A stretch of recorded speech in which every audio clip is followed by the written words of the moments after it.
Hello, everyone, and welcome to Blue Star Rising, Templar Awakening. Michael Dunn here with my good friend, Reverend Maia. Hello, Maia. Hello there. So this is our third start today because we're dealing with a barking German Shepherd in the backyard. So please forgive us that distraction. And when it comes, we'll just roll with it and on we go. So today's program is on the Christic initiation, the reality of Christ, both in terms of the cosmic, universal Christ and the historical Yeshua, Jesus the Christ. And we have two beautiful videos that Reverend Maia has created that share what she's received on the red path and the white path that has so much to do with our 3D world, the what you might call the holy vessel that it has been, what's referred to as the red path of our struggles and karma and suffering and moving through to divine union as best we can within that reality. And then there is the white path, the path of the white stone, which is the path of grace, which is the path of divine love, which is the path of the Metatronic as opposed to the Oratronic universes, which is the path that is envisioned as the vibrational gateway to the new earth. And then we have this beautiful blend, or perhaps a linkage, bridge might be the better way to put it, to the reality of Jesus Christ, of Yeshua, and the meaning of the incarnation and of the redemptive reality of the crucifixion and the resurrection, and not just on a narrow, dogmatic Christian organized religion perspective, but really as a reality of what the presence of Christ on the planet, the incarnation, the vibrational, transformative dynamic across the planet, regardless of race, creed, religion, dogma, ritual, that we all partook of that grace, that it is as much a part of the grace present in Vedic rituals as it is in Islam or Judaism or Buddhism, that there is this powerful, divine, redemptive, transformative upgrade, for lack of a better word, that took place through the grace of the white stone path that came in through the incarnation of Jesus Christ. So is that, I'm hoping that's a fairly accurate description, Maia, of where you feel we're going? Yes, yes, indeed it is. And before we see the video, there's one other thing I wanted to bring forward. It is explained sort of in the transmission, but I wanted to flesh it in a little bit more. And that is about the Grail path. The Grail, let's call it, because there's two paths there. The Grail.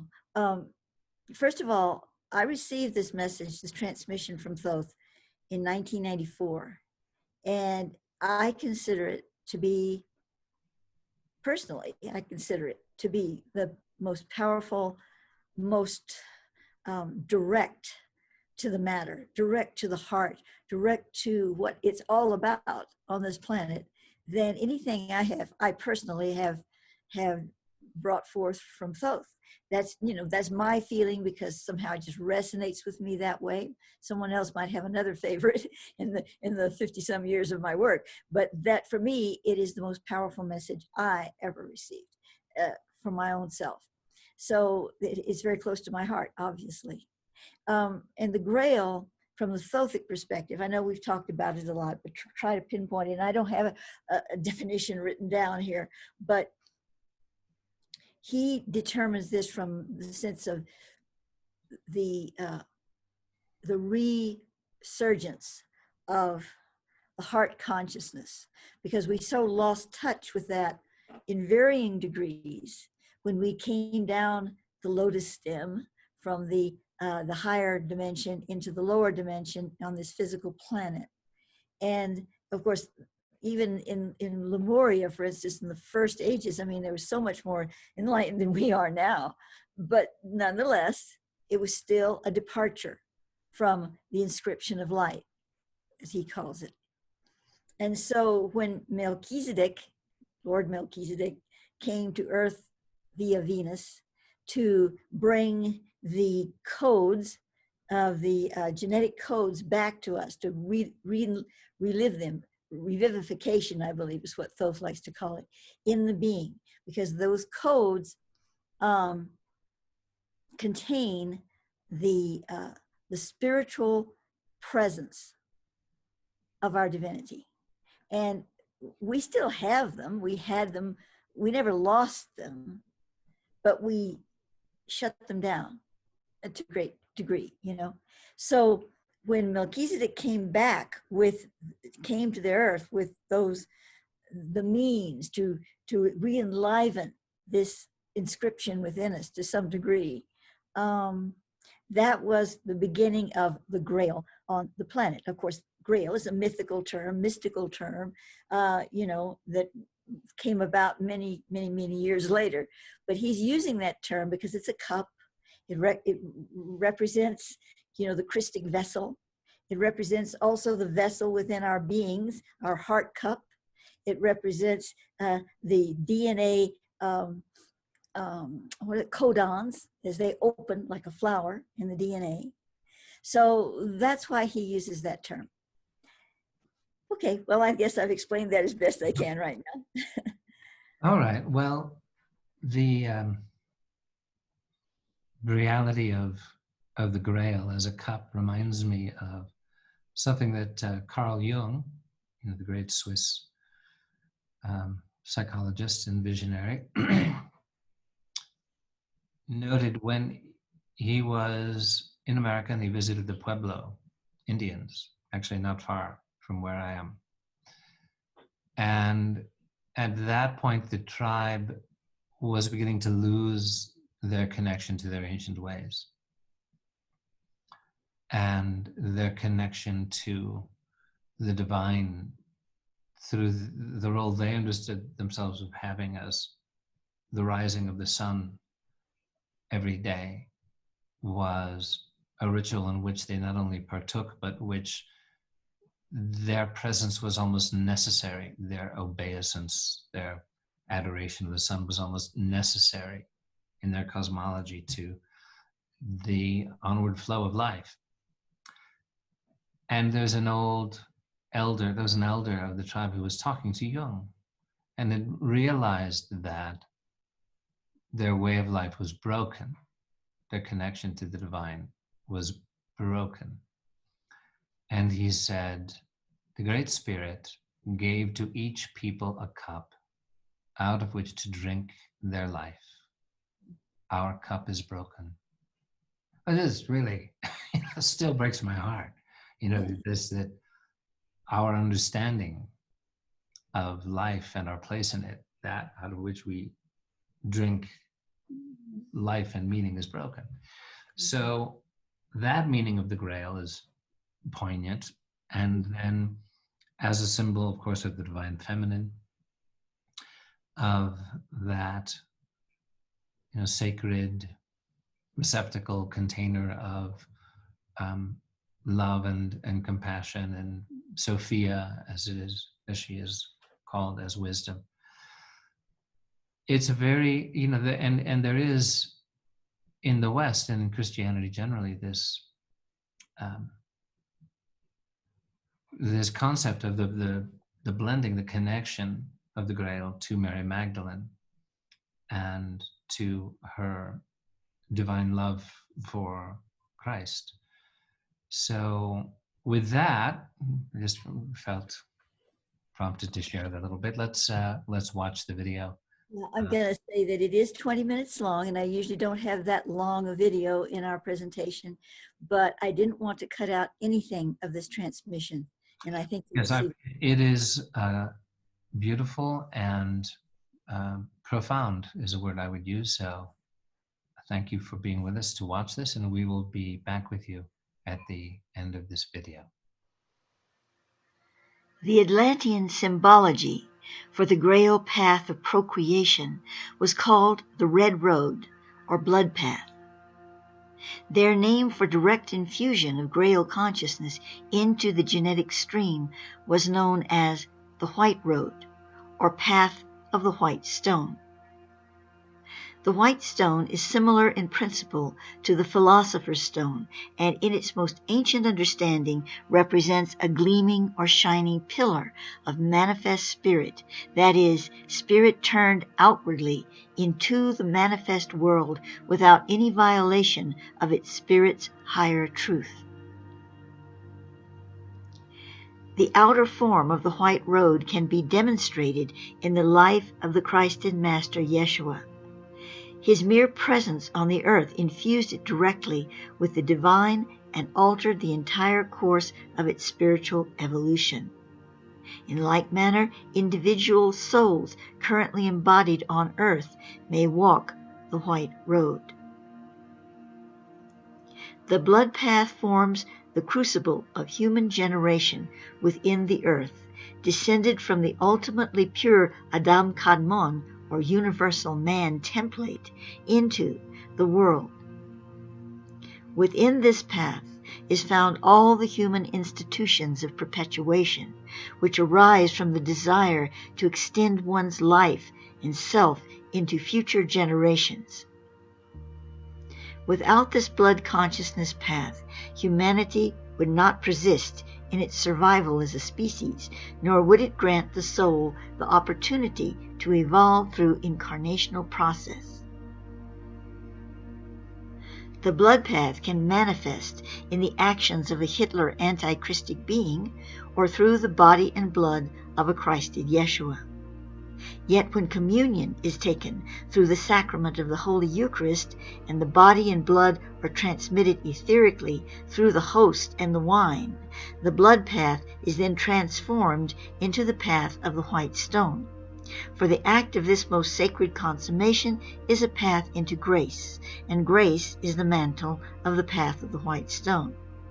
This is only one example of red to white transmutation, as it is to be found in all religions and in many acts of daily life. Its power is not through a rite or ritual, but through the heart. Through Yeshua's blood path, he opens to us the Christic white stone, or shining pillar of eternal presence that is above and beyond all earthly blood bonds and consciousness. The red road is by its nature opaque, for it impresses its shade and form into all that which it empowers. It is the worldly way, that of due process and linear evolution. It forms a crucible for all that has been and all that is to come in the realm of the human experience. It is both the womb and the tomb, the cycles of life from revivification to dissolution, time and time again. It is the law of the red road that whatsoever you create within its crucible, so that creation must return to the same cup from whence it arose. It is the white road that carries you beyond the blood cup and into the realm of the superlate, where divine presence sustains the form into eternity. Yet the white and red roads do and must interact upon the earth at this time. It is necessary for an individual stepping into the higher paths of evolution to recognize the directional flow of current between the two. When the directional flow of current is from red to white, matter is being drawn upon to feed spirit. In this manner, the red road colors all work of the spirit with its shade, and therefore spirit assumes the nature of the blood realm. When the directional flow of current is from white to red, the divine presence is being inserted directly into the blood path, and therefore holds no allegiance to the red road, for it was not birthed in the crucible of the blood cup, and yet it influences its evolutionary expansion. Only in this way can spirit work unrestrained from the strong magnetic ties of the blood path. It is for this reason that certain groups of individuals who have been given hierarchical sanction to establish earthen stations of light are being guided by the hierarchy to free these focuses from being sustained directly by the red road, which incorporates all worldly profit-oriented exchanges. If the light focus is dependent on the exchange of its services for its survival, its directional current is from red to white, and is therefore trapped within the cyclic function of the blood path, and thereby owes allegiance to that path. This is not to say that monetary exchange for services and products, etc., cannot be part of that station's light reality, but only as a result of true service, and not as a necessary means of survival. Certainly all monetary type support comes ultimately from the red road in this day and age, but through the unconditional donations of other light seekers sharing in the vision of the white flame offered through these stations of light, so the white stone frequency shall be inserted into the red blood matrix of the earth. In other words, where do you choose to put your energy in the form of money? Right now, the world is focusing too much on placing it in unnecessary and half-light expectations. As the blood is touched by the stone, true alchemy of divine presence is brought into the blood life, and from this union arises the Corpus Christi, the body of Christ, which represents the actualization of Christic consciousness and principle manifest in the earthen experience. Again, we reiterate that the path of the white stone or white road is the generation of a frequency of superlative being that permeates all with which it comes into contact, and beyond that radius, through the law of transduction, relays energy from one field to another ad infinitum. Those souls who involve themselves in the service of maintaining the physical path of these appointed stations of light become transducers of that vibration themselves. Further, in submitting to this process of service, so each individual involved will undergo his or her own deep inner experience with the white road versus red road, as they must release the old path in order to be received of the new.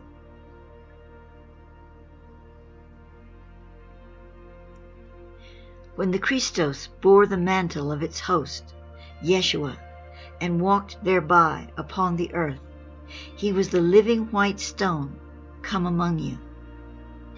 His presence instructed your souls and built them up as towers of light into the sky. Yet the Christed Master Yeshua, while embraced in his glory, tithed the blood path, giving of his body and blood into the earth through the way of suffering, so that earth's humanity might be able to free itself from the crimson sash, the blood path, symbolized in Atlantean temples by the wearing of a crimson sash. As he laid himself down into the blood crucible, So he took up eons of karmic suffering upon himself, and through the pure presence of the divine within him, he washed the world clean and bade it to be restored through his being. Even in that moment that this was accomplished, the world plunged its heart once again into the ruby cup, returning to the blood principle. Yet out of this act of pure devotion to the world, there was a single bright and shining seed, remaining unscathed by the renewed vow of humanity to perpetuate the red road. This one single seed survives in the holy matrix of the heart cup within the white stone.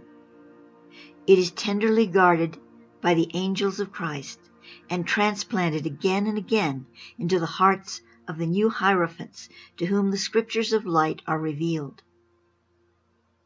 And who are these new hierophants, but all souls who come to desire the path of the white road so completely as to put nothing before them that is not a way to this path.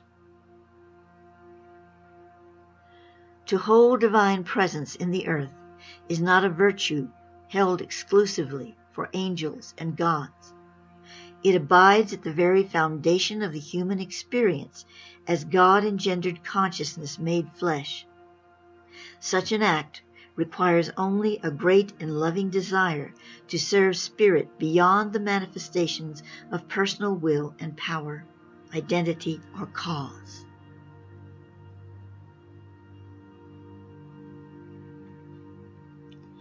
Yeshua called to the apostles, "Come, follow me, and I will make you fishers of men." So they set down their nets and followed him, not looking behind them. The Master Yeshua was summoning these humble men to walk with him upon the white road. In that moment, so they desired nothing, sought nothing, imagined nothing, but that which was before them through the vision of Christ, the white pillar, the shining stone. He did not persuade these men, nor did he magnetize or enchant them. He instead was so completely in presence that these fishermen could not dispute what was before them. The divinity within their souls was compelled by the holy presence of the Christ in Yeshua to follow its natural inclination of spirit, which was to abide solely upon the white and shining way. So each soul embodied in the earth may in kind follow the living stone, which is the pillar of Christ, upon the white road. They may know at moment's notice this presence in their midst, which in turn lights in the soul the very same flame. To become presence in the earth embraces the entire light program of the universal hierarchy for the souls of earth. No oath, practice, surrender, contemplation, or service beyond this is required. Through the blood path, the earth's light program can be completed, yet it will be thousands, if not millions of years in the doing.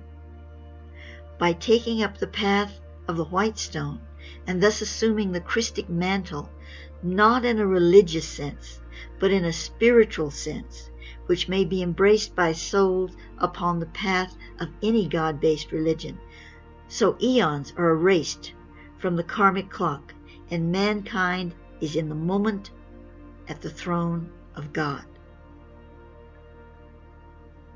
This is the whole purpose of the Christ, both universal and in the earth, to offer a path of grace, a path of absolution so complete as to eradicate even the need for a hierarchy beyond this foundation of light, the Christ. The holy matrix which is given in the name of Hebron is that which contains the sweetest nectar of the heart cup, for it feeds the multitude from but a single drop. The holy matrix of Hebron is a living temple in the etheric which calls forth divine issuance from the souls who seek to serve the heart cup at the center of the white stone.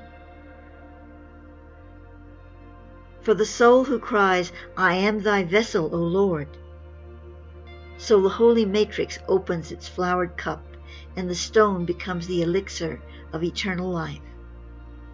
A stone contains an impenetrable surface, hard and smooth to the touch. The alchemy of love causes the surface of the stone to become transparent as a crystal, to reveal the living flower within. Initiates of the flower see through the surface of the stone as the veils part for them. Each of the 7 veils or manifests contain a vibrational essence that is both revealing and commanding.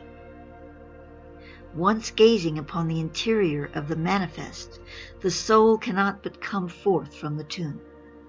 It becomes an act beyond conscious choice, yet the conscious mind is given enlightenment as to the movement at hand, for within the vibration of Hebron, the mind is privy to the heart's passage. Once the path of the white stone is entered to the degree of the holy matrix of Hebron, the ethereization of the blood does and indeed must take place, for in order to become the presence of the white stone, so the blood of the body must diminish its resonance with the frequency of the blood path. The soil of the red road is tilled by the blood suffering of the human element in its attempts to purify the body to the state of the soul. There are those few incarnate in this age who have opened the scroll to the vision of the macrocosm, and as a result can apply this vision to move beyond the purification type rendering of the blood path. This not only releases them from the way of suffering to achieve spiritual oneness with God, the complete presence of the white road, but it gives these souls a measure of immunity from the many interactive fields of human expression that supply the grist for the mill of the blood-suffering consciousness. This in turn allows them to do the great work on a level unfettered by the blood path. However, not even the Christ incarnate was intended to completely separate from the blood path, for there must be a link between the 2 roads in order for Earth to pass through the eye of the needle, the star grail of the Ascension. But evermore shall humanity come to unchain itself from the red road, so that it may truly know the white way, and yet still serve the blood path for a higher evolutionary position upon the sacred tree. How can an individual incarnated on earth at this time serve the Grail? First, you must, as the Atlantean Grail ancestors declared, Aluk Keva Asat, live the Grail. To a greater degree of fidelity, it must become incorporated into your being and into the demonstration of all that you carry forth. In order that this may become a reality in your lives, so you must first seek to know and then embrace the truth of the red and white Grail paths, the blood path and the path of the white stone. This truth, residing in the white to red insertion, is a vibrational presence within you. True service to the Grail is a selfless one, born not of personal need or lower desire for an identity in spiritual service, but instead from the consuming in the body, heart, and mind of the passion of Christ, which is not, as some dogma has perceived it, that of suffering along the blood path. It is instead the result of the true passion found within the soul when it engages in absolute union with Spirit. This is the passion the Christed Yeshua experienced on the cross. It is not pain crystallized into ecstasy, but love moved to know the divine through its freedom from pain. While to the mind this may appear as a subtle difference, to the soul the comparison is great. The blood path is a stairway the soul traverses through pain to know God. The Great White Way, or Path of the White Stone, is a complete surrender to grace and does not involve the path of suffering. Through the white stone, one does not simply know God, but consumes Him. In this way, the soul becomes God, for the register of the divine is in all things, yet it must be awakened through taking the host of God into the interior being and offering it to the depths of the soul. Before the Grail can serve others through you, so you must dedicate yourself to knowing the Grail within.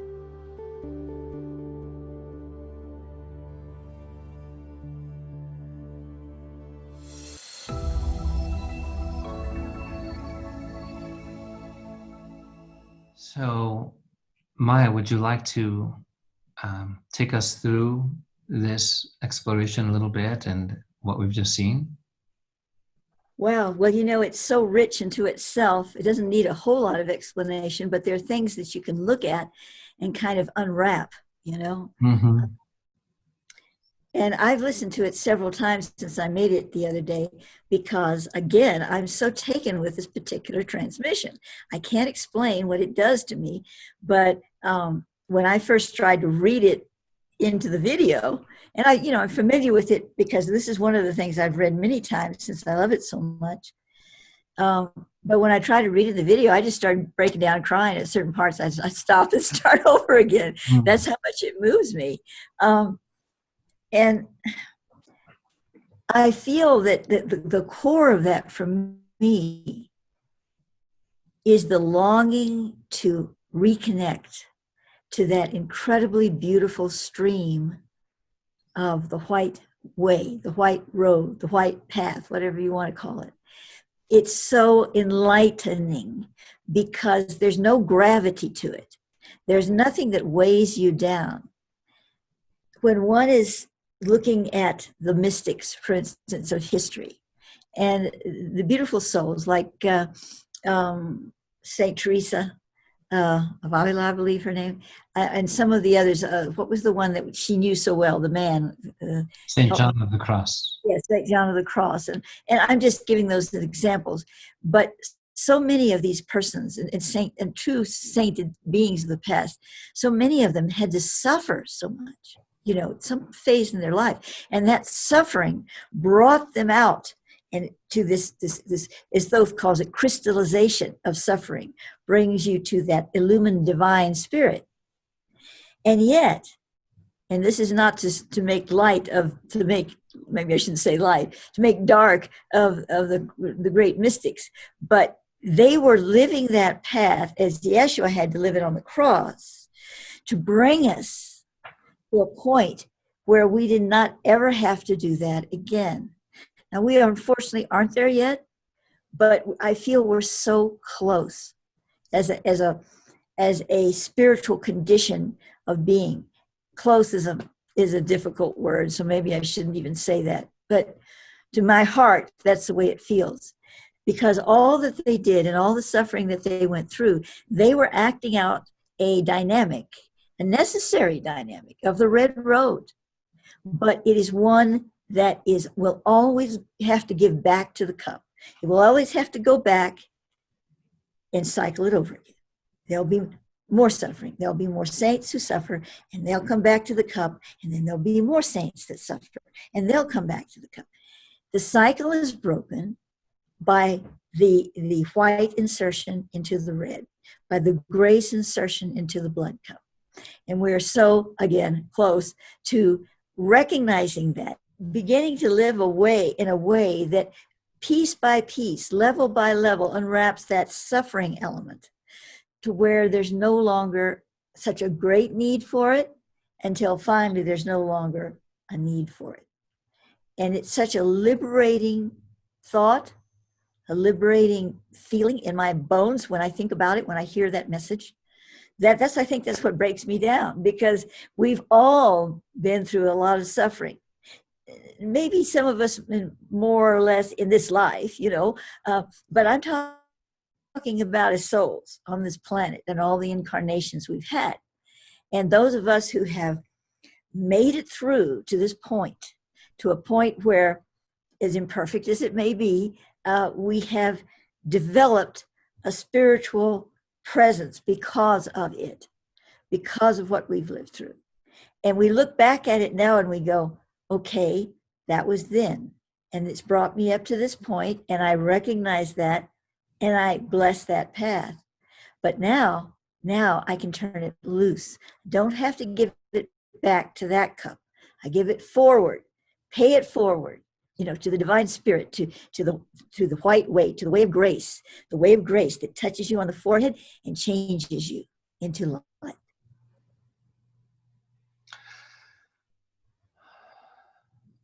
Well,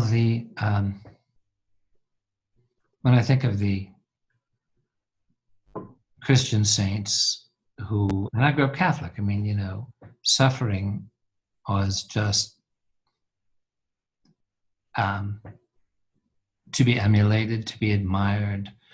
The suffering of Christ, the passion of Christ, the stations of the cross, to meditate and pray on the sufferings of Jesus at each step along the way. He is scourged.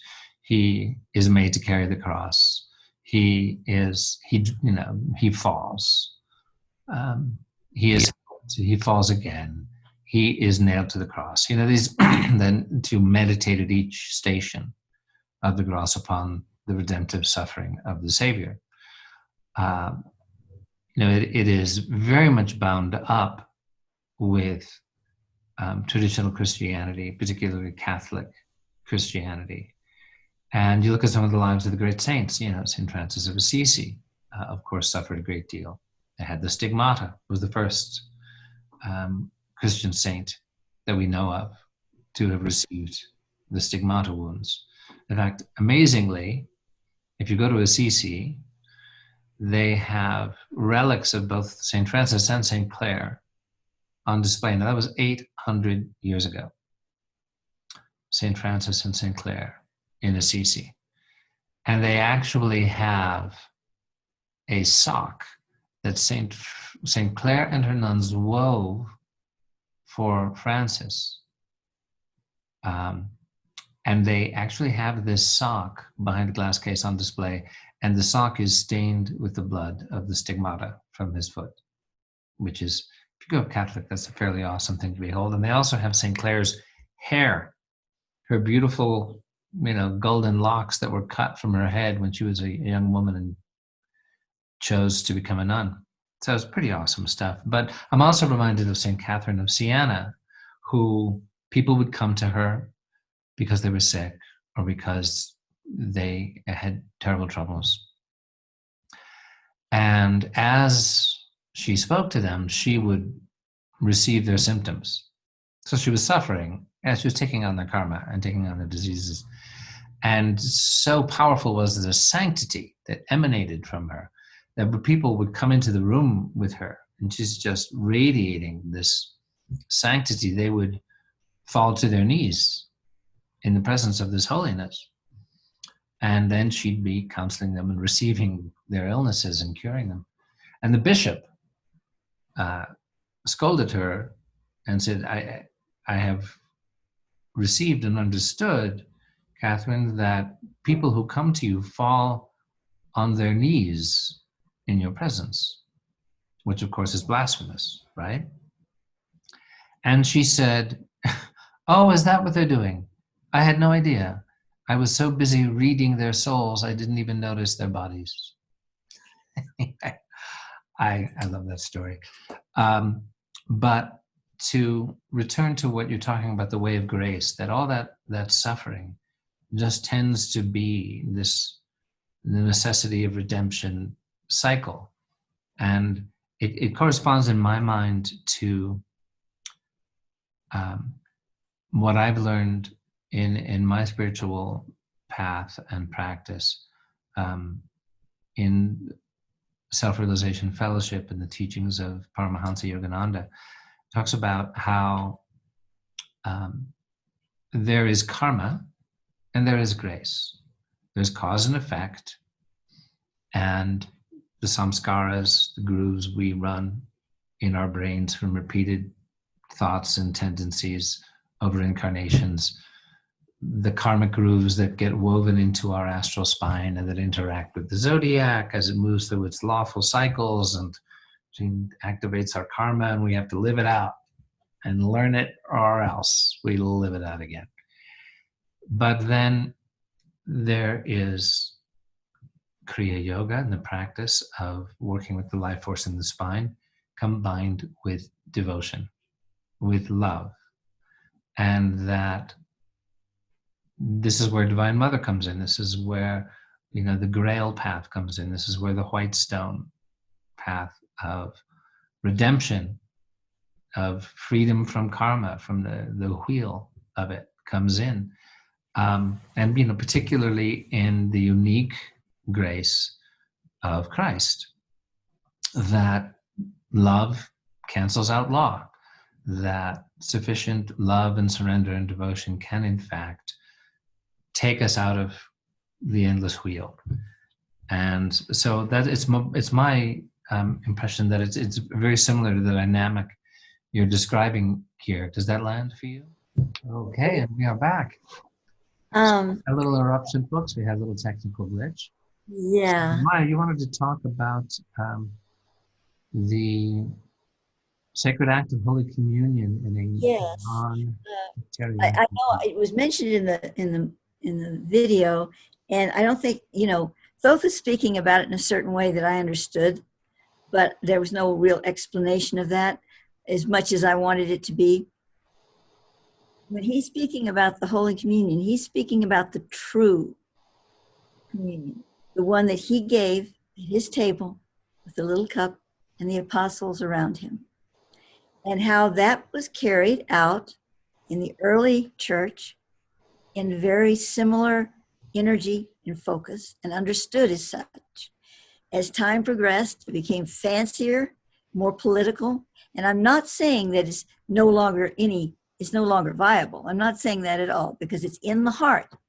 You walk into the fanciest church in the world with all the gold and the glitter. Your heart is in the simplicity of Christ. That doesn't matter. You're still receiving the original communion that Christ gave.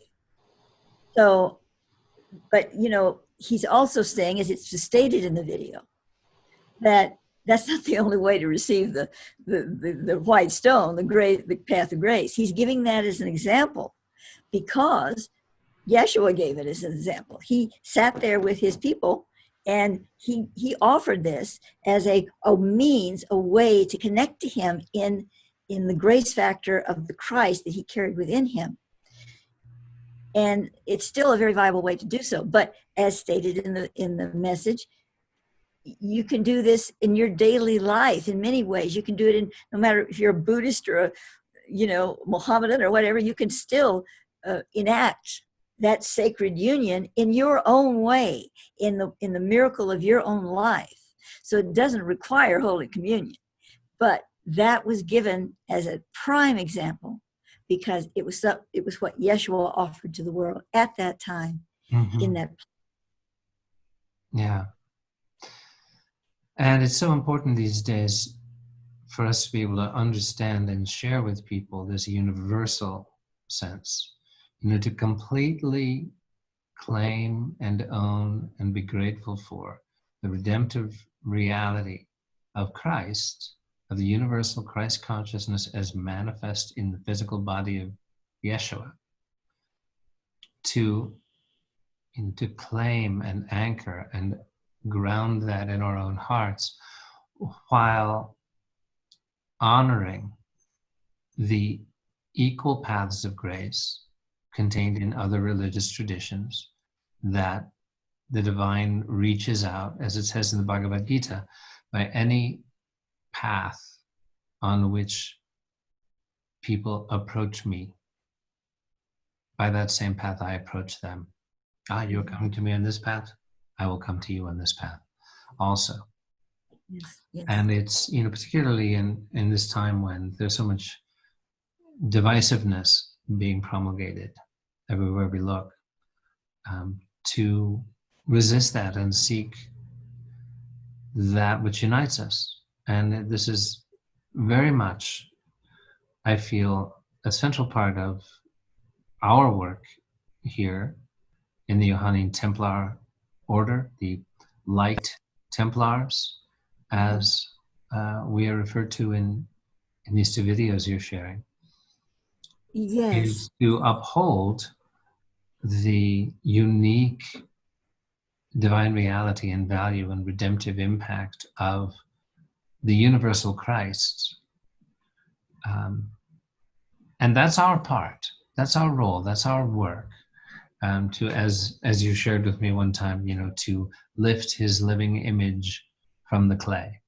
Because, this particular week where we are recording this, there are actually, it seems like virtually every statue, every icon, anything that means anything is being attacked, defaced in mindlessly violent ways.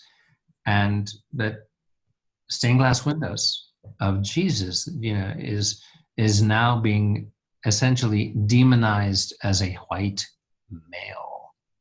Oh, that's a Again, shame. with Yeshua of Nazareth was most likely olive-skinned, was Asiatic, not a European, but some simple-minded, uneducated folks are going with, the fact that Europeans in European Christian churches naturally depicted him as looking European. This tragically wrong-headed and obviously ignorant attitude that needs to be transcended, by this understanding. So that feels like an important part of what we do here. You going to say? It is. Well, I certainly disagree with having Confederate soldiers recognized and, the slavery and all that. I believe those statues should come down, but it's kind of like they can't differentiate, they just keep going because there's so much pent up anger in some people, not all. And that's a shame. But I do want to mention that, Yeshua, while he wasn't a European in the true sense of the word, not only according to Thoth, but according to historical documentation, Barry Dunford, for instance, wrote about in detail in his The Holy Land of Scotland. While Yeshua was a Hebrew, he was from the Gaelic side of the family. They were Scottish Hebraic personages, and they lived in Scotland. And his family came from that area. And historically, and this is not just from Thoth again, this is a historical path that Barry Dunford documented historically very, very accurately, I feel, because it agrees with Thoth. But in Galilee, across that sea, a lot of the migrants came from Scotland. Again, not fully European. They were Hebrew. They had gone to Scotland in the first place from the Holy Land, and as time progressed, then they mixed with the Scottish ancestry, and then they came back, and that Yeshua was part of that family line.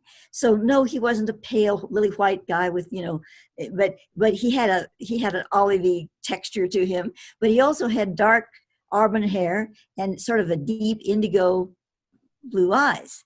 Now, I know that, but I had traced it in one of my articles, borrowing from the historical documentation as well as from what Thoth talked about. And there is, the Roman soldier describing him with dark red hair and, and all of this. So it's a mixture, it was a mixture of two cultures. Yeah, and didn't you say that had to do with the legend of Princess T in Ireland as well? Yes. Scotland, but Ireland. Yeah. Yeah, that it is a sort of Hebrew Celtic. Of course, if anybody's seen the movie Joe versus the Volcano, there's this Polynesian tribe that is descended somehow both from the Jews and the Irish, and it's a very curious, hilarious combination. And I'm sorry, I can't help it. Reminded That's one of of my favorite. an old Catholic joke, that Irish will tell, which is, how do we know that Jesus was Irish? Because at age 33, he lived at home, he didn't have a job, and his mother thought he was Jesus Christ. I've known some Irish mothers like that. I've known one of them particularly very well indeed. I could name an older brother who at 33 had no job, lived at home, and he wasn't quite just the Lord himself, but how he was destined for high things. But anyway, so where were we? Back for just a moment, I'd like to just go back to the statue thing. Right now, I think it's such a defining moment for humanity. We have been putting up with, and I say we, certainly the people of color, most especially, but we've all been people of color if you're going through the cycles of reincarnation, Sure. So we've all been slaves or this or that, not all slaves, but it's a mix. It's a mixed souls have been everything. So if you look at it from that whole picture, we, humanity, the souls who have gone through this cycle of black, white, brown, red, whatever, we've reached a point of explosion now. We can no longer tolerate what we've been tolerating, what we've been enduring. Again, the path of suffering, the path of blood path. Now, I don't want to make the blood path evil, because the blood path in itself is not evil. The blood path supplied us, as though said, with the generational capacity to evolve and to be who we are and to live in this world. But as with most things that have become of the world, we have taken it and we have ground it into the, into the soil. We made it be a burden to us. We've disintegrated it from its original concept, from its original design. So now, in this moment in time, we've really had it. It's like, okay, no more blood, no more death, no more. It's such a metaphor, having someone put their knee on your neck until you are choked to death. It's that kind of energy on the planet that it's exploding now, because we didn't go through the path of grace to release it. So now we're going through the path of the blood path of saying, I divorce myself from this agony. And it's going to reach a climax at some point. And I can't say when, because I'm not Jesus Christ, but it's going to reach a climax at some point where the grace factor is going to have to come in. People will be on their knees with it. They won't be able to handle it anymore. I'm not just talking about this moment in time. I'm talking about, the whole panorama. And they will have to turn to the light and receive the grace that releases them instantly. And I know that sounds easy, but it's not easy, because look how long it's taken us to get there, and we're still going. When we get to that moment, when we can be touched by that divine hand, whatever color you want it to be, it will release us from this constant suffering, from the knee on the neck, from the constant burden of this path that we have self-created, all of us, all of the souls on the earth. So right now, in this moment, the statues are coming down, and many of those statues deserve to come down, to be broken into little bits and dusted aside. But the discrimination, being discriminative about what is really a part of that field of burden and what is not, is loosely woven in the people's consciousness right now. You get people that have had it. I'm mad as hell and I'm not going to take it anymore. They really lose all sense of awareness about the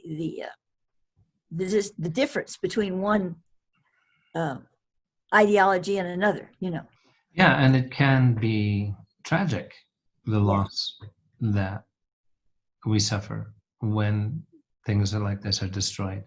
I mean, I've heard a report today that the statue of Lincoln, the Lincoln Memorial in DC, is being attacked, which is unimaginable. Gosh. If you know anything about American history, and I think of the French Revolution. It happened in 1789, and then the Bastille was stormed, and there was a lot of follow-up, and then came the terror, and and a lot of things were destroyed. The anger of the people at the oppression they had suffered for so long. And because the church allied itself with l'ancien regime, with the old regime, and because, the church nobility, the cardinals, Cardinal Richelieu and the rest of them, hand in hand with the state, oppressed the people. So relics of saints were attacked and destroyed and lost in the tumult of the French Revolution. Joan of Arc was it's around the year 1420 AD. So 360 years later, her relics were still preserved at Orleans. She was called initially the Maid of Orleans because she saved Orleans. And, they still hold ceremonies of remembrance of Joan in Orleans to this day. But they actually preserved her battle standard, her banner, her armor, her sword. All were preserved at Orleans until the revolution, and then they were destroyed and lost by mobs. Sad. Yeah. Well, Incredibly, they actually, an English aristocratic family, because they burned her at the stake, they took her ring from her hand before she was burned at the stake. And the ring of Joan of Arc actually survives and is on display. Anyway, so okay, you're going to topple the Lincoln statue and the Lincoln Memorial, one of the most majestic symbols of what it means to be an American, of what the Union means, what freedom means, what forgiveness means, because his second inaugural speech with malice toward none, with charity for all, is engraved on that memorial. Yeah, that is very shocking. But history repeats itself. That's the path of the blood path. In the blood path, history repeats itself. In the path of grace, again, we pay it forward. We release the past. Anything in the past that is not, fruitful to the white, and we move forward. And we're not there yet, obviously, but this is a symptom of not being able to go any further with this at this moment. The difference is between when we were in the revolution and all the things were going on, and now we are so much closer to the transformative moment, the pyramidus radius, to whatever you want to call these things. Those are both names. They can be called anything, but the transformative moment. We are so much closer to it now. And it seems like only a few years ago, as the crow flies, that we had the French Revolution. But things are speeding up. Like just 5 years is like 500 years now. In regard to what's being turned loose and what's being received. So I truly believe in my heart, and this is a big statement to make. I'm not prophesying because I could be totally wrong. But this is what I'm feeling, is that this may be the last repetition that we have to face, not just of breaking statues and stuff, but the whole pattern. This is the last hurrah. And I really feel that that's quite possibly true before the white way opens up and starts making those changes that says, don't look back there, look forward, look in my eyes, look into the light. Right. We just can't go on the news and call it the white way. Oh, yes. The white is shining light. That's what I'm talking about. Path of grace, I think, probably be the better name. Right. Yes, the path of grace. Of course, it's the white stone, the shining white stone, the pillar of light. Yeah.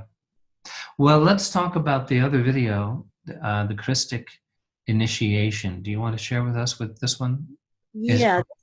This was originally given to me as a message transmission, I believe in 1984. And I put it into this video format actually for Easter. So I'd already released it, just myself for this Easter. And it pretty well speaks to itself. But at the very end, there is a quote that comes out of a Chrystine Helene book, but she's quoting from another lady whose name escapes me, but I give it in the piece, so you'll hear it. And she's talking about the Light Templars. And I thought it was a beautiful explanation of what we feel in our hearts, Michael and I, and those of us who are in the Johannine Templars, in which Thoth has given me axially. Then I found another thing that I had written around that time. I don't think it was inspired by that. I think there were two different things, and I just recently found them and brought them together when Thoth is talking about the Light Templars. Now, I didn't do anything with that. We already have so much video time here. I didn't want to add to it. But in the links, you will find a link to that short article that Thoth gave in definition about the Light Templars. Right, I don't think anything else to say. This is an initiation. He's talking about, he's breaking down the initiation, the Christic initiation paths. Certainly, I imagine there are other ways that could be done, but this is the way that he was presenting it at this time. All right, well, let's share that with you now.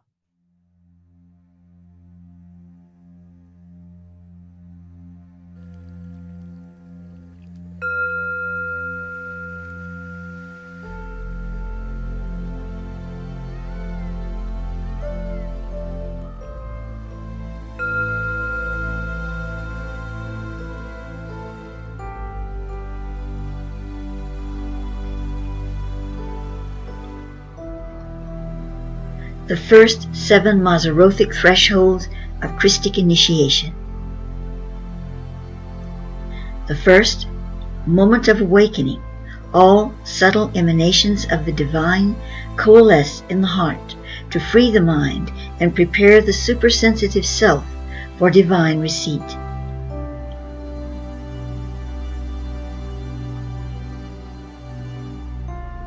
The second, as above so below, the greater heaven is seen as a reflection in the realm of the lesser world.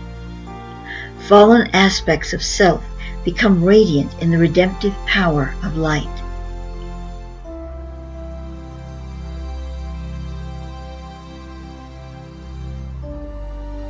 The third, heart and mind trinitization. Heart and mind are trinitized with the soul, forming a sacred cup or crucible for spirit. The self opens as the lily rose to receive the dew of heaven. It was with the incarnation of the Christ that the Christos ray was anchored firmly to Earth's etheric envelope again. Between the time of the fall and the ministry of Yeshua, few souls were able to access it unless they could evolve themselves to the point where they could reach out into the edge of its domain.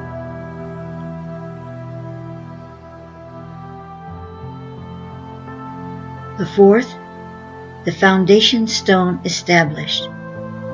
This foundation or cornerstone is divine reason manifest in the corporeal realm. Here, thought is taken to a new octave of awareness, where it is no longer a process, but a condition of resolution beyond time.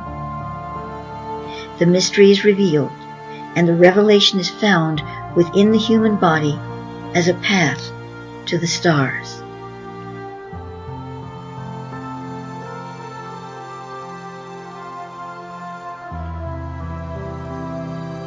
The fifth, the body divine. The self is absorbed into its matter form. The self therefore transfers its key of stewardship of the body to the spiritual soul, which then becomes the morphogenic mind of the flesh. Here the Adam Kadmon, the universal template of divine form, is given greater activation within the human element.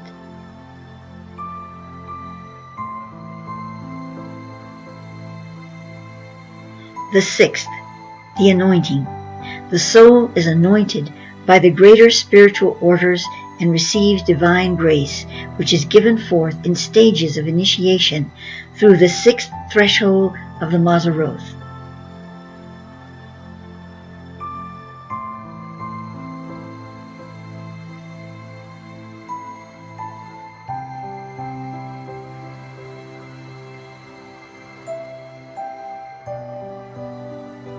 The seventh, the sevenfold mantle of divine authority.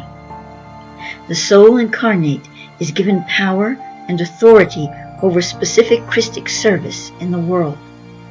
This authority is under the auspices of the 7 holy stations of the earth. These are the 7 appointments of Christic communion with mankind in the earth. It is through these 7 centers in the stars, the Pleiades, 7 centers in the body, the chakras, and 7 centers in the earth, which are 7 sites of holy ground, that the Christ enters the field of human experience. What mankind has accomplished, receiving the 7-fold mantle to its fullest extent, the 7 seals will be lifted, and the true soul of the planet will be revealed within the heart of each and every being on earth at that time.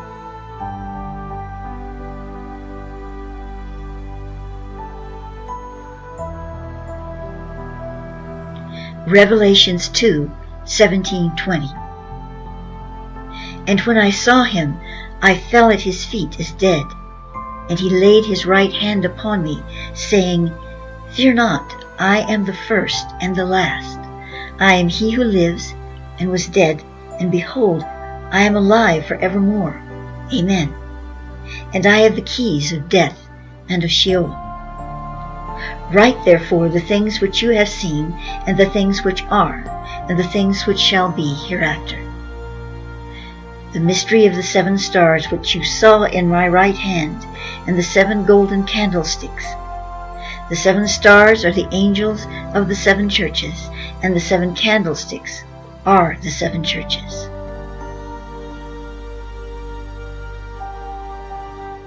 From Thoth, each of the 7 holy churches form a correlative station in the etheric as a point of entry for the Christic force field into the race of man. These entry points are not to be confused with what Thoth calls the 13 major Grail thresholds. The last 5 Mazarothic threshold initiations, which are not listed herein, are reserved for the souls of the earth until after they enter the realm of the new Earth Star.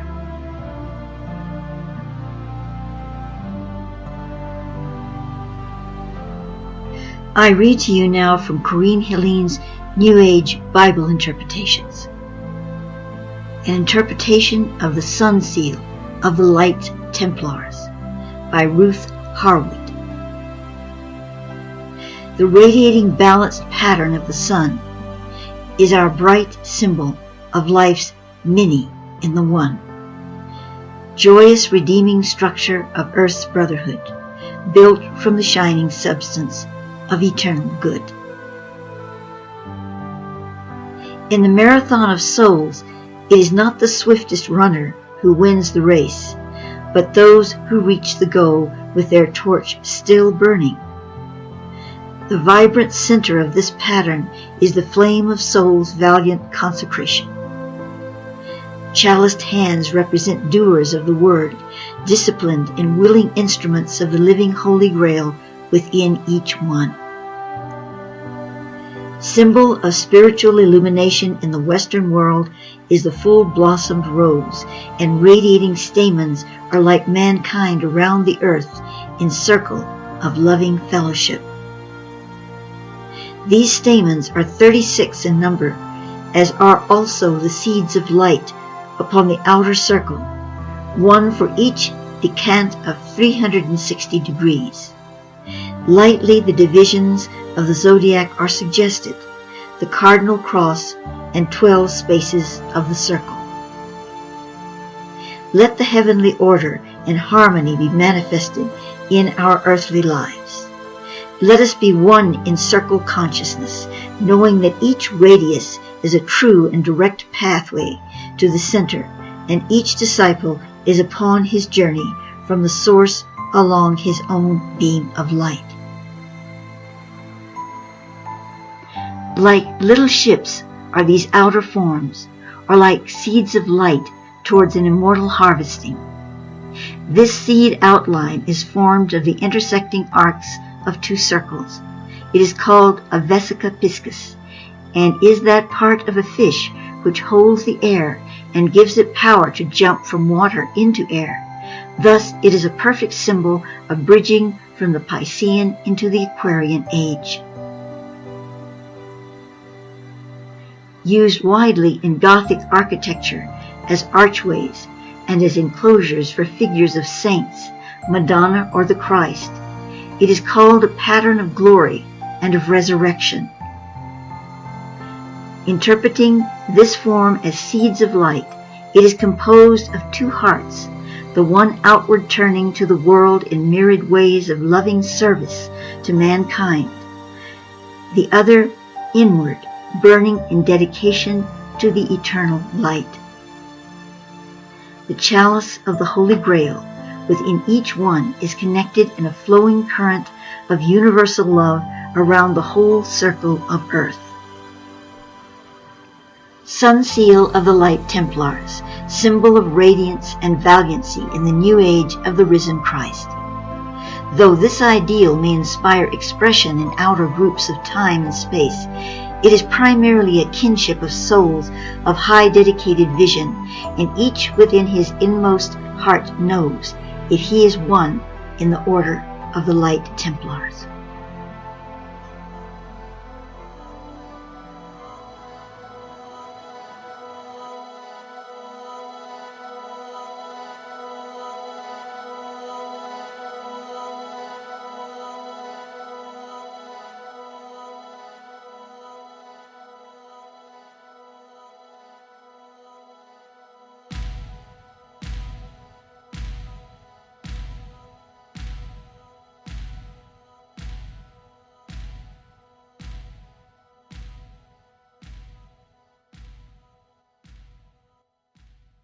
All right, we are back. So the Christic initiation, we were just talking about and kind of having a little fun with the concept of, cleaning our house morally as a necessary precondition for an initiatory path. Would you say, is that part of this, Maia? Yes, definitely. And, there's a balance to be struck with all of this, putting it into perspective, because we're not intended to just suddenly turn on a light and we're just magnificent beings. Yes, when we go into the shining road, of grace, that is what we will live. But as we are here and now, the Christic initiation is offering us an understanding of the true steps of spiritual presence that are needed for us to arrive in a place of harmony within ourselves. Whether we're in the red road or the white road, we have to find a place of harmony in order to live that path to the fullest. Again, the red road is not a bad place to be. It has served a purpose, but that purpose is slowly coming to an end. And we have also taken a lot of side roads on the red road that have made it far more difficult to traverse than it was intended in the first place. So if we can come to an understanding in our heart and soul of the path of initiation that we face in life, it's not a tall command that we must meet and become perfect in every step to get there, and flagellate ourselves if we are not. That's not what it's intended for. I mean, the later medieval churches and things made it that way, but that's not the true path, and that's never what what Yeshua intended, or he wouldn't have sat down and broke bread with prostitutes and thieves, and he was recognizing that every human being, no matter how much misbehaving they did, had a soul that had a direction in it of Christ consciousness. It just had lost its way, and so he was giving everyone an opportunity to feel that presence, and that's what the Christic initiation is about. So even though what you're hearing in this video sounds like a tall order for us to follow, it is really just telling you, it's just a roadmap, and it's saying, X marks the spot. How are you going to feel about moving down that path? What little things in your life might make a difference to you if you were to incorporate at least a modicum of that energy within your life now? Yeah, and what I'm reminded of is that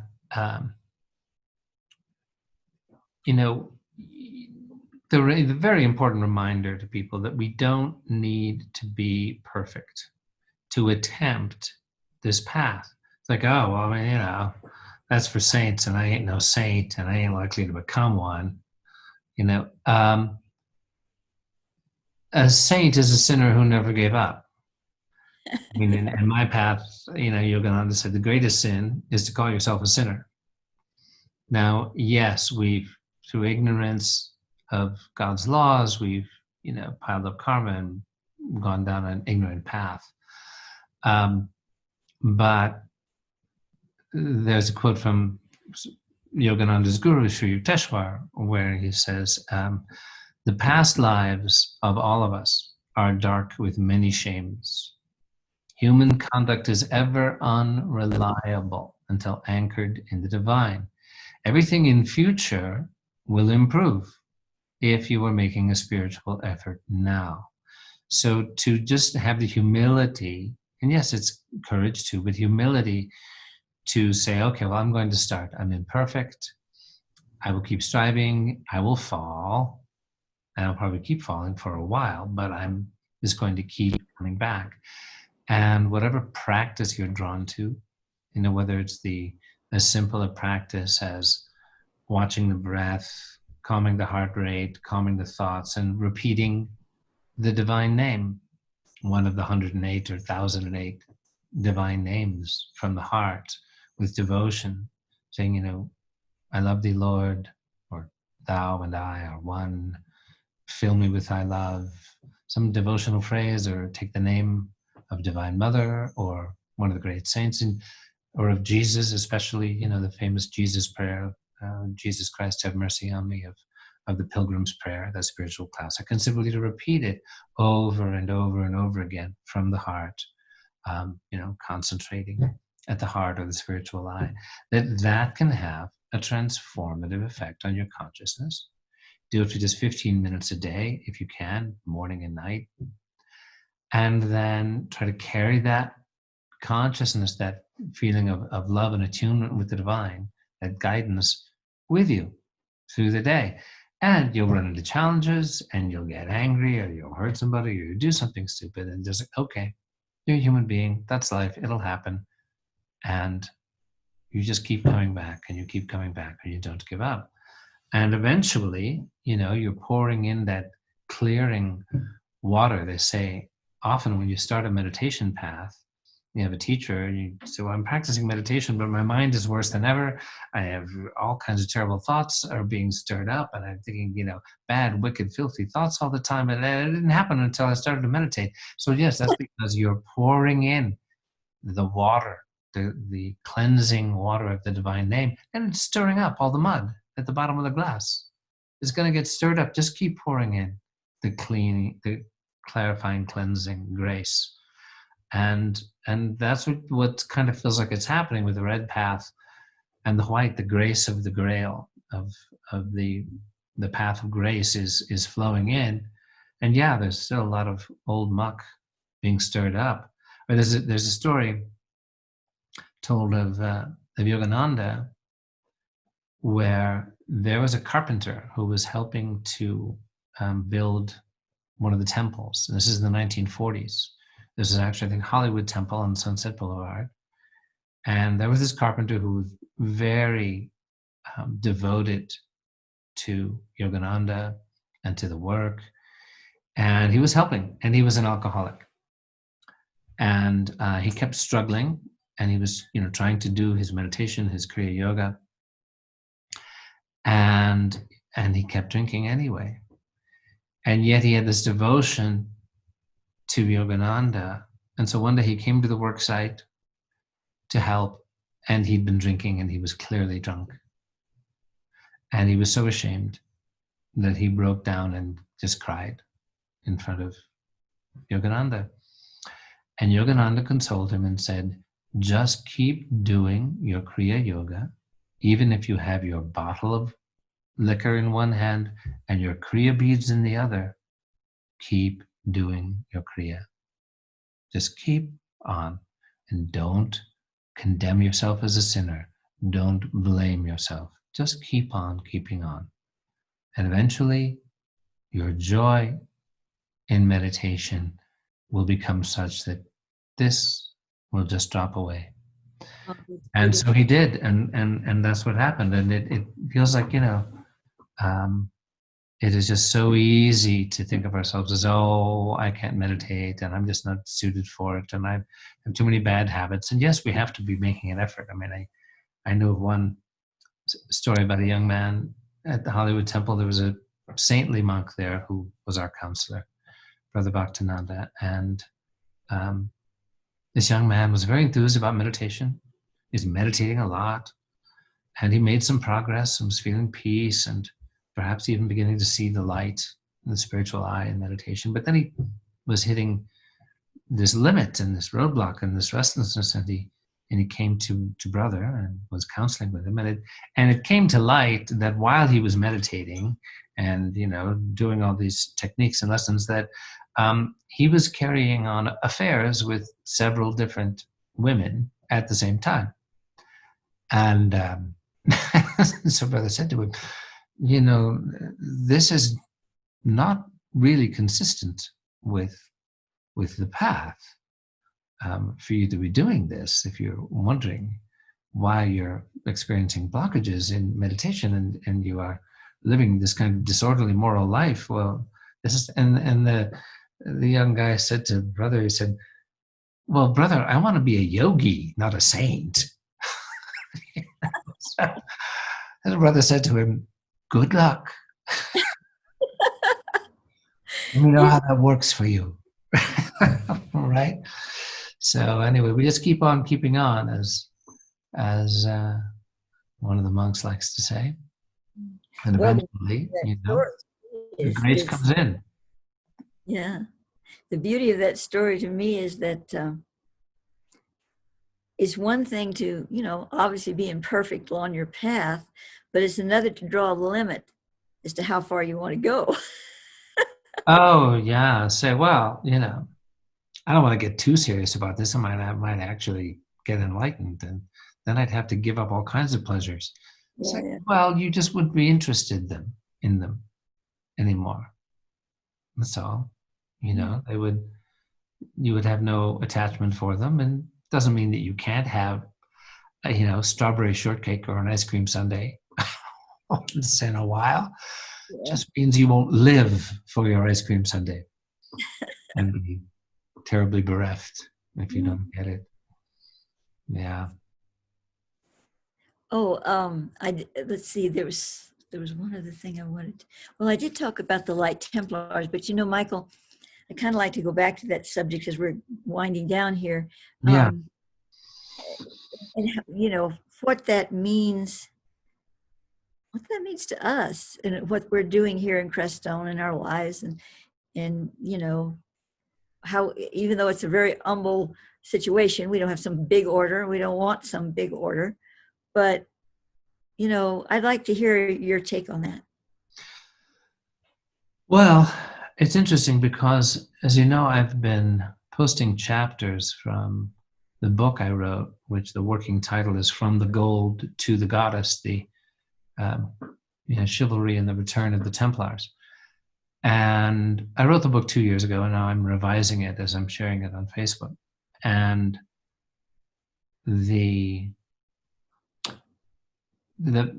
arc of what happened with my involvement with the movement to restore the original Templar order is really quite similar to a red path work to a path of grace work, because it started out very much as a 3D restoration of a chivalric institution that the formidable attempt was made to restore the original order of the Temple of Solomon through chivalric protocol, canon law, customary international law, to restore it in terms of doctrinal succession, in terms of lineal succession, in terms of, every possible means whereby legitimacy could be established as the lineal restoration of the original order. The Poor Knights of Christ of the Temple of Solomon, the Templars, the Templars. And, a great deal of work was done, as to legalize the lineage of a descendant of King Baldwin II, the original King of Jerusalem, who had given sovereign patronage to the Templars in 1118 AD, and also to assemble all the esoteric legacy, as much as could be assembled in one place. And I only became interested in all of that. I mean, yes, the Templars inspired me. And in my first book, I have a chapter called The Restoration of Chivalry. And that was before I ever got involved with the Templars. And for me, that was all about a new international court of human rights, a restoration of the rule of law on the international stage, particularly to address the systemic crimes of the corrupt financial elite, particularly to bring to justice the elite pedophilia rings and their central role in, the blackmail of government officials around the world, the means by which not only are satanic rituals and dark energies summoned and used, but are just simple blackmail operations like took place on Jeffrey Epstein's island and the various celebrities and government officials who were flown there. And so that, in terms of a thirst for justice and to alleviate suffering, not just symptomatically, but at the cause, at the root. Because as long as impunity exists, as long as there are no consequences for the corrupt elite, nothing will change until the human family can establish and enact the rule of law according to the golden rule, which underlies all legal systems. Nothing will change. And there's a big step of maturity for the human race to do that. And it's a huge, formidable, seemingly impossible task, but we recognize, well, it might be us, it might be somebody else, but somebody's got to do something. We have a chance to do it here. And with the Templar Order having the possibility of, as a nation state subject of international law, potentially a member of the UN, to start an intergovernmental organization, that this is legitimacy. We're going to do this. But in the course of that, it was always of primary importance to me that the grace should flow into this red path container we had made. It was kind of like a boys' club that had done all this work, and we recognized, okay, we need the grace of the Grail. We need the grace of the Magdalene, the protectress of the order. In the original Old French of the original temple rule, it says this, it was translated into English later as the Spirit of God works strongly in us. No, it was literally the Spirit of our Dame Dieu works strongly with us, which is literally Our Lady God, our Divine Lady, which is a reference to the Magdalene. So we recognize, at least I recognized, I was kind of the voice for that within the order, that we must bring in the grace of the Grail. Otherwise, this is just going to blow away with the next wind. And we don't embody and practice and invoke the grace of the Grail. And it was when I met you and Reverend Bill Bueller and Edie that I began to see that, okay, there's the ancient Templar sciences of working with the Rochelle grids, the grids of Gaia, the ley lines, how spiritual community was supported and nurtured. If you look at the great Marian cathedrals, you know, Chartres, Notre Dame, Mont Saint Michel, etc. There's that Templar science, and then there is these rising Grail energies, this mysterious but undeniable reality of ascension that is coming, it's rising. And that the Templar work in its essence is about facilitating, serving that grace. And when you brought in these two videos you've shared, these words of the Light Templars. And of course, the word Templar, as we know, has been bandied about and misused and abused, you know, but we're not giving up on the word Templars, which is those souls dedicated to the inner temple. And yes, it has outer manifestations and great spiritual edifices, but it's the inner temple of light within each one of us. And so it's been very humbling, the whole thing. You know, we were looking at huge, on two different occasions, we were looking at grants in the hundreds of millions of dollars that were like, seemed to be right there. And they turned out to be traps, surprise, surprise. But so it was very humbling to start over here in Colorado, in Crestone, as we did, and say, all right. I mean, I was so traumatized by the upheaval, the painful upheaval of all of our, you know, pretty much all the existing priories that had any membership and viability chose to leave with us when the break came. And, you know, I didn't even want to think about starting another Templar order. But the reality of the spiritual community here was such that it was embodying the Templar stream, the Light Templars. And that's my karmic history. It's my dharma. I couldn't escape from it. So, you know, we're not recruiting. We don't have a website where for $33 a month, you study this Templar quiz, pass this little thing, and we'll give you a Templar decal, and you can tell all your friends you're a Templar. We are a family. We are a spiritual family that is seeking those souls who feel they belong with us. And the lifting his living image from the clay of the Christ is very moving to me personally.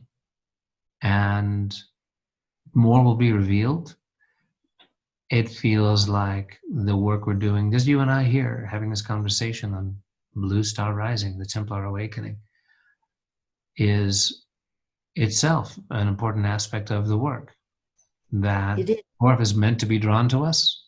Well, here we are. And let's be with each other, talk with each other, learn from each other, pray together, and more will be revealed. Exactly. Well, as you know, the reason we're doing this show is because Thoth came to me, so to speak, and asked me to ask Michael to do this show with me, the two of us together. He said that this was an energy field that we could create together that would be very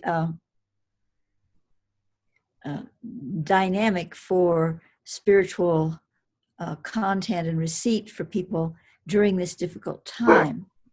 And it was more than just what we say or do. It was opening up a channel for higher energies to flow through this channel and connect, you know, to the hearts. So we're doing it because we were given that suggestion.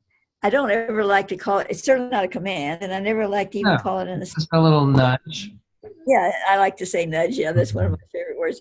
Our German Shepherd is getting very excited here because his family has returned. So we're going to.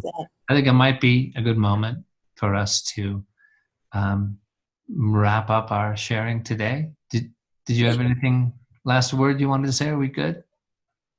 I forgot what it was. So I guess I'm like, Okay. Well, we'll say it next time. It's been beautiful to have you with us. Please share this, like and subscribe and all that good stuff.